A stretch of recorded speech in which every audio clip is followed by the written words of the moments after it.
Hello, Pastor Brian here. I think we would probably all agree that we're facing a very, very important election in our country.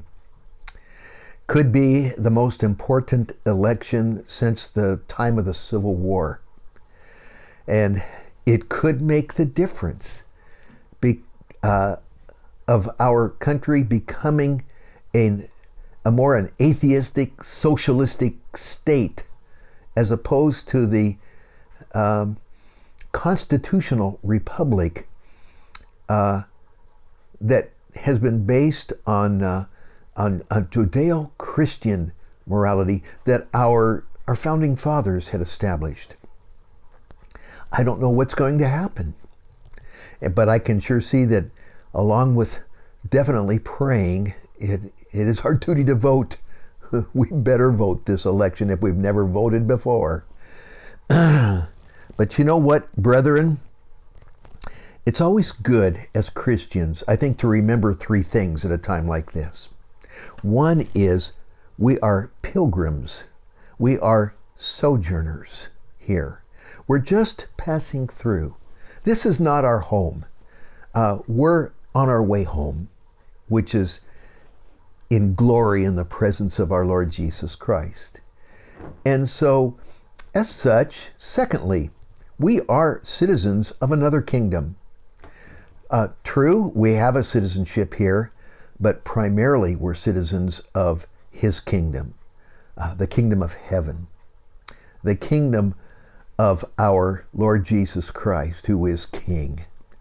And then, as such, here's number three. As Paul put it, we are ambassadors for Christ. We are ambassadors for our King. You know, an ambassador goes and lives in another country representing his own country. And indeed, here we are, representing the kingdom of Jesus Christ, the gospel of Jesus Christ in this place while we're here. This is important to remember. You know, I've been sharing recently here that Jesus Christ has made it very clear in the Word that He is our good shepherd on this pilgrimage we're going through. He is faithfully, lovingly, and carefully and actively shepherding us through this pilgrimage. And I've been looking at Psalm 23. What a beautiful psalm. The Lord is my shepherd psalm. And in verse 3, he makes that statement, He restores my soul. That restoring, a refurbishing, a renewing, a complete restoration of. You know, I had a friend some years ago that was on active duty in the Navy, and he was on a ship that was cruising around the Pacific. It was more of a research kind of a Navy vessel. And it came back to port, and I saw him, and he was going to be on shore for quite a while because this particular ship was up on dry dock, and it was going to be sent to Antarctica. And so they were totally refurbishing the ship, inside and outside, completely equipping it for its new deployment down in Antarctica. And indeed, that's the spirit of what the Lord is saying, that He is now doing a complete refurbishing, a renewing, a restore, equipping us for the walk and the life that He has for us. You know what I love about that is that when you come to Christ, and it's true of all of us, we sort of come as is, but it's the Lord then taking us and saying, now I'm going to begin to do a new work in you. You know, it's like what the Lord said to Jeremiah in chapter 18. Chapter 18, verse 2 to 6. He said, "Arise and go down to the potter's house, and there I will cause you to hear my words." Then, as Jeremiah says, I went down to the potter's house, and there he was, making something at the wheel. And the vessel that he made of clay was marred in the hand of the potter. So he made it again into another vessel, as seemed good to the potter to make. Then the word of the Lord came to me, saying, O house of Israel, can I not do with you as this potter says the Lord. Look, as clay in the potter's hand, so are you in my hand, O house of Israel. We know that, don't we? He's the potter. We're the clay.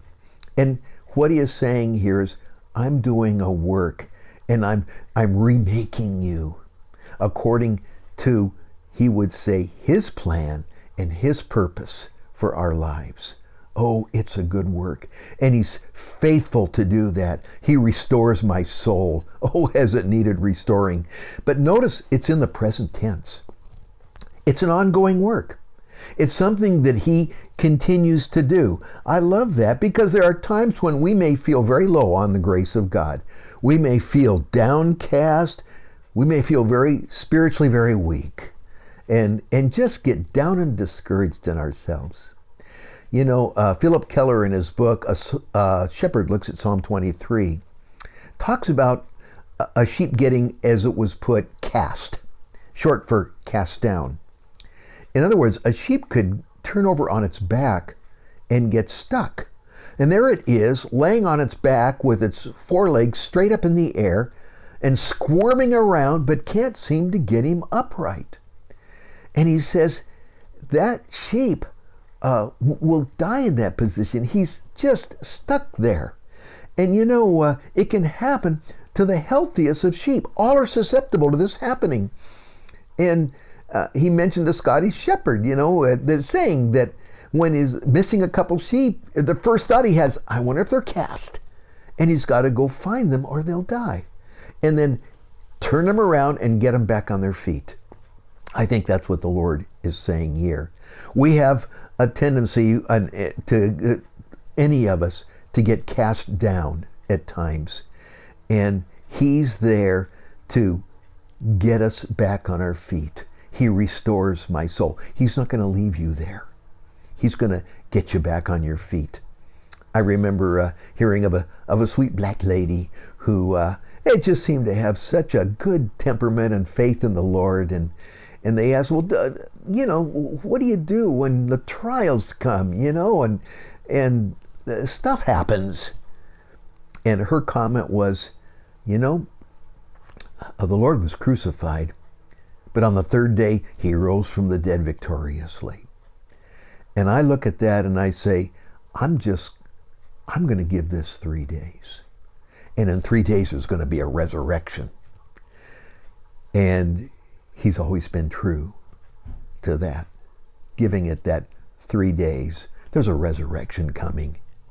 You know, I love Psalm 42:5. It's one of my favorite little verses in the Psalm. It says, why are you cast down, O my soul? And why are you disquieted within me? Can't we get there? He adds, hope in God, for you shall yet praise him for the help of his countenance. He's there to help you. He restores my soul. That's what he's saying there. And much of that work that he's doing has our future in sight.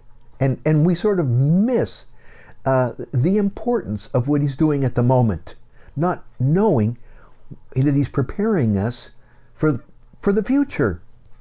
You know, there's a story way back in England when a preacher was scheduled, you know, to preach a sermon in his church, and he had a sermon prepared, but the weather was so horrible that no one came to church. And there he was, but a visitor walked in, and maybe to get out of the rain. But he thought, well, he's here, and I prepared this message. So he said, let me share with you what God's given me. And he shared his sermon with that one man who was a visitor. Turns out the man was not saved. And when he heard the message, it touched his heart, and he received Christ. And so that preacher went away going, well, Lord, I know why that happened. That man needed that individual, personal touch in his life to come to Christ, but he didn't know the half of it. That man went on, emigrated to America in the early days of our country, And he went around the frontier of our country, and God used him to establish 17 bodies of believers, 17 churches in our country. You know, the Lord's faithfully doing a work in us, a restoring work. And we just have no idea the ramifications, the eternal ramifications of what he may be doing. He is faithful to restore your soul. You can bank your life on it, and it will be an ongoing process. He'll never leave you cast. He will get you back on your feet, Christian. Just hope in God. You'll yet praise him for the help of his countenance. Well, here's good news. Good news. Christian, no matter what, God isn't finished with us, is he? You know, when he makes that incredible statement in Romans 8:28, and we know that all things work together for good to those that love God and have been called according to his purpose. What a glorious statement that is. He says in the next verse, for whom he foreknew, he also predestined to become conformed to the image of his Son. In other words, all that God allows in our life and the stuff that happens in our life that God's going to work out, here's the good he's going to work out. Making us more like Jesus. Making us more like Jesus. Wow. Now, think about that for a minute. You know what Jesus told his disciples? John chapter 14. He said to his disciples, my peace I give to you. No peace like the peace of Jesus. In chapter 15, he says, these things I've spoken unto you, that my joy may remain in you. His joy. It was back in chapter 13 that he gave that commandment, love one another as I have loved you. Love each other. So what are we looking at? We're looking at the love and the peace and the joy of Jesus Christ himself. That is good stuff. And that's all encapsulated in that statement. He restores my soul. Oh, and he's faithful. He's faithful. So Christian, be encouraged. Even in these crazy days with this very, very crucial election coming up in our country that we love, be encouraged. Our Lord is on the throne. He's the King of Kings. He's the Lord of Lords. And you know, our hope isn't in the United States of America. Our hope is in Jesus Christ, who will not fail, no matter what, and is returning soon as King of Kings and Lord of Lords. The United States will not save the world. Jesus Christ will.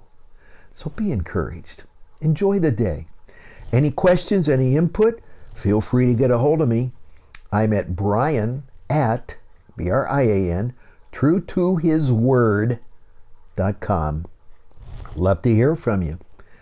Talk to you later. God bless.